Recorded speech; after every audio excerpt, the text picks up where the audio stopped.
The Mecklenburg County election debates are a service of WTVI, Mecklenburg County, and the League of Women Voters of Charlotte-Mecklenburg.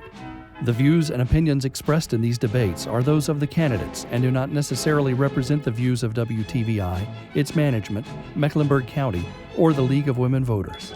WTVI PBS Charlotte and the League of Women Voters present Election Debate 2015. Hello, I'm Danielle Koser with WTVI PBS Charlotte. We're delighted you could join us for the Charlotte City Council District 4 debate, sponsored by the League of Women Voters of Charlotte-Mecklenburg. There are two candidates in this race. Questions for the debate were provided by the League of Women Voters of Charlotte-Mecklenburg. The questions were not shared in advance to the candidates. I'll call on the candidates in random order to answer the questions. The candidates will have 1 minute to answer each question. Now, if you'd like to challenge an opponent, please raise your yellow challenge card. You'll have 30 seconds to respond. Each candidate will have 3 challenges during this debate. There are not any opening statements, but each candidate will have the opportunity to make a 30-second closing statement. And now let's meet the candidates for Charlotte City Council District 4. They are Michael P. O'Hara and Greg Phipps. Let's begin with our first question. Mr. Phipps, what successes can you specifically point to that you're proud of accomplishing as the City Council representative for District 4? I can point to a couple of successes. One being we have 2 small area plans in the district, the University City Plan and the Prosperity Hucks Plan. Now, both of those plans serve as the blueprint for growth in those particular areas. University City Plan, as you know, we have the Blue Line extension coming through that area up Tryon Street, and we have 6 station stops in that particular plan. And what we're trying to do there is we want to make sure that the growth that we have, that we are experiencing, is carried out in a way that we are proud of, that fits our vision for the future in terms of growth and development in that corridor. Prosperity Hucks Plan, that's a plan that was on the cusp of approval back in early 2014, but it was reopened at my request to allow more time for citizens to vet and offer their opinions about the kind of growth that they would like to see. Thank you. Your time's up. The next question is for Mr. O'Hara. How would your service as a representative for District 4 differ from Mr. Phipps? You know, one of the things that I've looked at, and Greg mentioned Prosperity Hucks, it's one of the reasons I've got involved in this. The closer I got to what was happening with the city and what was being done, the more questions I had about how the city operated. Things like, what was the policing strategy when you bring in more retail, more apartments right off an interstate? The city didn't have an answer for that. They talked to me like I had never heard that you needed a policing strategy. I asked about a market study. What impact would there be on smaller businesses in that area? So I'm looking to be the thinker, the analytical person, the person that looks at the numbers, the person that digs into the details, that really asks the tough questions about how the city operates and what needs to get done. So when you talk about what I would do, it's all about looking at the numbers, it's all about service to the community, and it's doing what's right for the citizens of District 4 and the citizens of Charlotte. Many citizens are concerned that council has a short-term vision about city issues. What's your long-term vision for Charlotte, and how can you convince other council members to support big-picture thinking on issues such as the need for public transportation and economic development linked to social mobility? Mr. Phipps, we'll start with you. Yes. That's a good question. I think you hit it on the head when you said, you know, the shortness of our time on council really sometimes is a barrier. 2-year terms, thinking big. I mean, with that, you have to realize that the plans that we put in place likely, more often than not, will be implemented by other council members that come after us. We have big plans. The 2030 transit plan is one of them. It's a big plan. We tackle it in incremental pieces. As a council member, we have to work together collaboratively with each other to forge whatever we can within that short window of opportunity that we have, of course, unless you're fortunate enough to get reelected for another 2-year term. But it's really, we're really implementing the plan that was put in place by the council members before us, and we tweak it and move it along so it could fit, to the times that we are in now.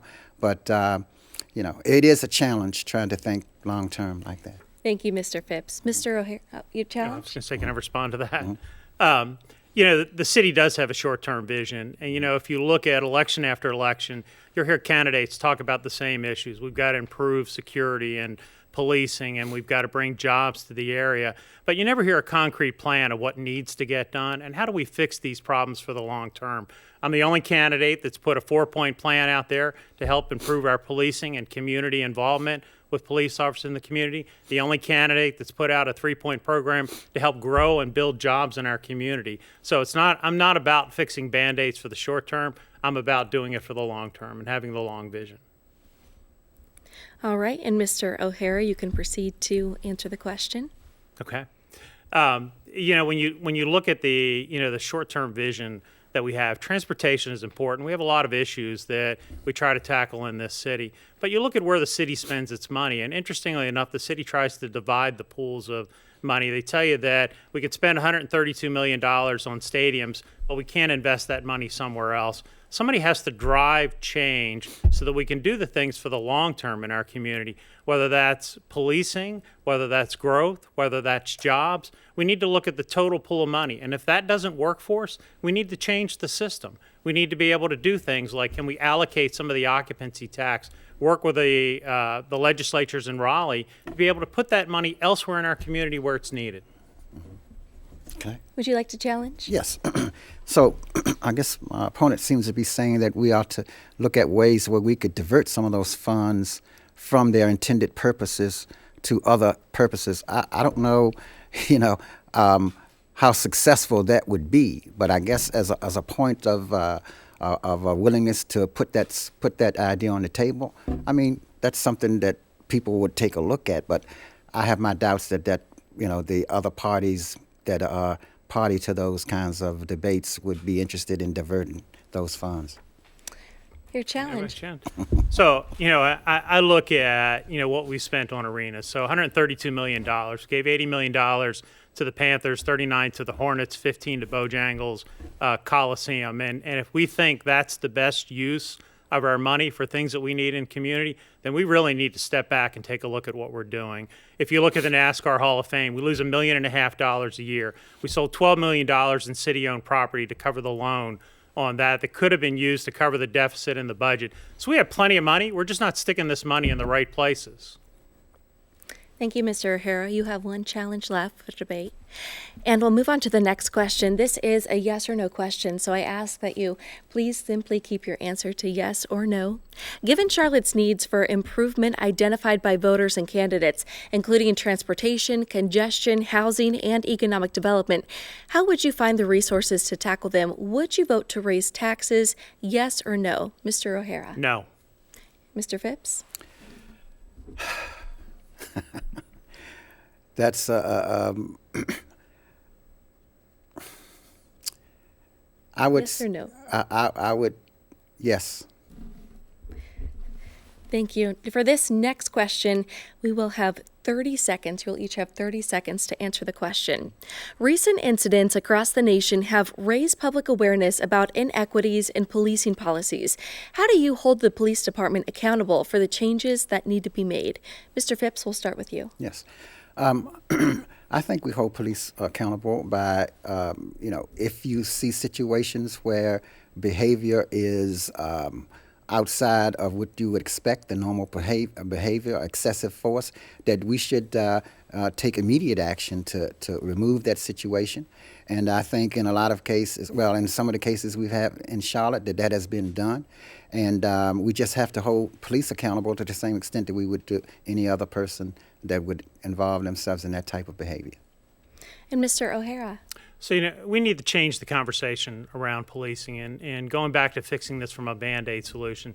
I put out a 4-point plan that I think will help us get and solve that direction. First would be create an officer in residence program where officers get a chance to live in the communities that they police. Second would be build an upper level school that the city would help fund that would give the opportunity for students that want a career in law enforcement to understand social and economic issues. The third point would be, can we recruit and increase our diversity from the communities. And lastly would be have mandatory community service where police officers actually have to go out of uniform, work in the communities that they are policing, and help build that trust. Thank you. Would you like to challenge? Yes. I guess my reading of the question was, what actions would we take and how could we stop those kinds of behaviors? We have officers living in neighborhoods. I have a couple of them living in my neighborhood already. And I don't know that we have that much of a problem with recruiting per se. I think that there's a tremendous applicant pool of recruits wanting to be in the CMPD force. So I don't know if that question was really answered to me. Go ahead. This is your last challenge. Yep. So, it's not about do we have applicants that we can recruit. It's about getting a police force that looks like Charlotte, that looks like the communities they police. So increasing the diversity of our police force, recruiting from communities that are troubled or underserved, and in terms of the officer in residence program, a program that would allow police officers to take their vehicles home, compensate them to be able to live in underserved or communities that have high crime areas, and let's change the conversation. Let's have a different dialogue about how we police and how we interact with communities. And I think that'll go a long way to helping solve these problems. Mr. O'Hara, you have used all of your challenges for this debate, and Mr. Phipps, you have one challenge remaining. This next question is a yes or no question. So again, we ask that you keep your answer simply to yes or no. Should the Civilian Review Board have subpoena power for individual testimony rather than just record review? Yes or no? Mr. O'Hara, we'll start with you. Mr. Phipps? No. This next question, you will each have 30 seconds to answer. African Americans, Hispanics, and other minorities are talking about inequities in housing policies and lack of economic mobility. How would you, as a council person, address these concerns? Mr. Phipps, we'll start with you. The most recent fair housing study that I saw that was done by HUD showed, that we didn't have much of a problem there, but realizing that there are always instances where that goes on that might not be readily apparent to the people, to the consumer. I would continue to use testers to more or less try to determine, to what extent that discrimination may be occurring in applications for housing. So I would continue to use testers and just test to see how policies and procedures are being implemented in different housing situations. And Mr. O'Hara, just a reminder, you will have 30 seconds to answer this question. Yep. So when you look across Charlotte, a lot of the dialogue is how do we create affordable housing, how do we create mixed income, mix of housing in neighborhoods. What we often forget about is that we have areas today that need development. So this revolves around city planning and how do we move some of the more affluent development, some of the more increased retail, job opportunities into some of these underserved areas. And so how do we create more housing in that? And I think the city planning has to be more involved in looking at the total picture, not just let's look at where we're good and try and build houses. Let's look at where we need to develop and let's build those areas and build that into the city plan. This next question is a yes or no question. So again, we ask that you keep your answer to a simple yes or no. No developers have participated in the city's density bonus plan, which would allow higher density for developments that include affordable housing in affluent districts. Is the city too lenient in approving rezonings to higher densities, which don't include affordable housing? Yes or no? Mr. O'Hara, we'll start with you. Yes. And Mr. Phipps? No. Thank you. We will go back to 1 minute for your answer for this question. There are many intersections along I-485 that are prospects for future development. What planning and zoning needs to happen now to foster smarter growth that mitigates congestion and sprawl along them? Mr. O'Hara, we'll start with you. Yep. So one of the things I've learned from the Prosperity Hucks Village, which sits right on 485 where I live, is that the city tends to plan in silos.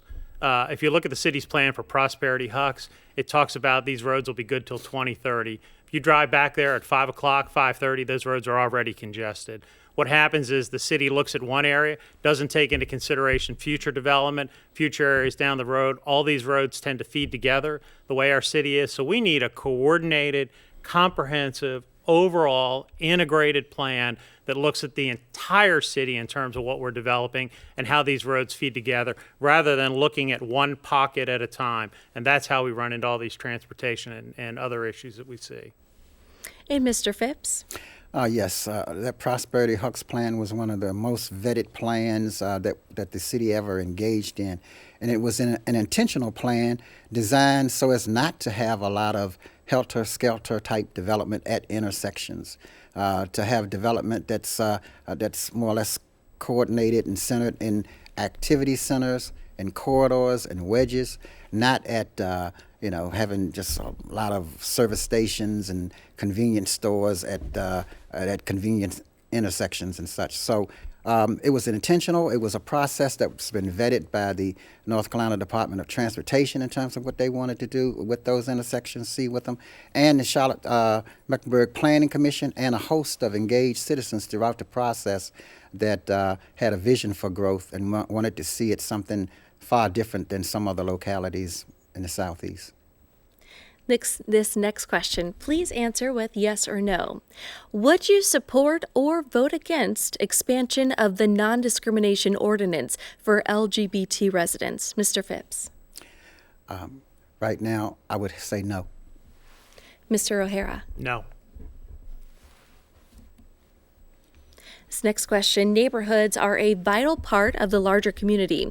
What will you support to help them thrive? Mr. Phipps? As a homeowners association president currently, I can attest to the value of strong neighborhoods, and the city has been extremely supportive of their neighborhoods. I would say, working along with neighborhood and business services, that they sponsor on an annual basis annual retreats that communities and neighborhood leaders come into to learn more about how they can be advocates for their community, facilitators with planning and neighborhood matching grants. So I think the city has really developed a unique structure to engage all of their neighborhoods and keep them vibrant, because strong neighborhoods equal strong cities. Mr. O'Hara?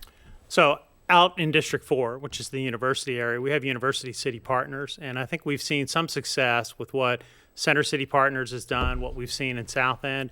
We really need to have that strong advocate voice, and we need a stronger University City Partners that not only looks at what businesses can be brought to the area, but how do we make that a more livable, viable, walkable community and help us bring sort of that economic growth. So I think University City Partners, which is funded by taxpayer dollars, can help us get that and help us unite and bring our communities together. Thank you, Mr. O'Hara. Now it is time for the candidates to offer their 30-second closing statements. Let's begin with Michael P. O'Hara. Great. I want to thank the League of Women Voters for hosting this debate tonight. I'm glad to be able to participate in this. I'm a 21-year resident of District 4, lived in the same house off of Prosperity Church Road entire time I've come to Charlotte. I came here 21 years ago, sight unseen, because I heard great things about Charlotte, and I've never looked back. This is a great city. This is a city that was built by the people, not by great government, but by the people and citizens of this community. But we're in a transition phase. Things are changing in our city, and we need strong leaders. We need a strong voice in our district to help manage growth, transportation, all these other issues, and I want to be that candidate. So I'd like your vote and your support. And Greg Phipps, your 30-second closing statement. Thank you. To the voters of District 4, I'm pleased to be your representative on Charlotte City Council, and I thank you for your support. I first moved here back in January '98 with my family. I had cows grazing in my backyard, so I've seen the kind of growth Charlotte has experienced since I've been here. And I want to be a part of the team that helps to shape that growth in a manner that makes us all proud. I want to bring jobs to the district. We have good jobs coming into the University Research Park. I want to balance that with small business jobs also. And also want to focus on public safety, because there's still some pockets within our district that need some attention. So I ask for your vote through the remaining days of early voting or on November 3rd. Thanks a lot.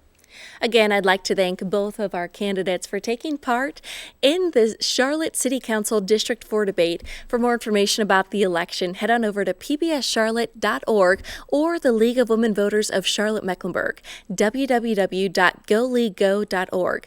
The general election will be held Tuesday, November 3rd. Remember, every vote matters. Thanks for watching.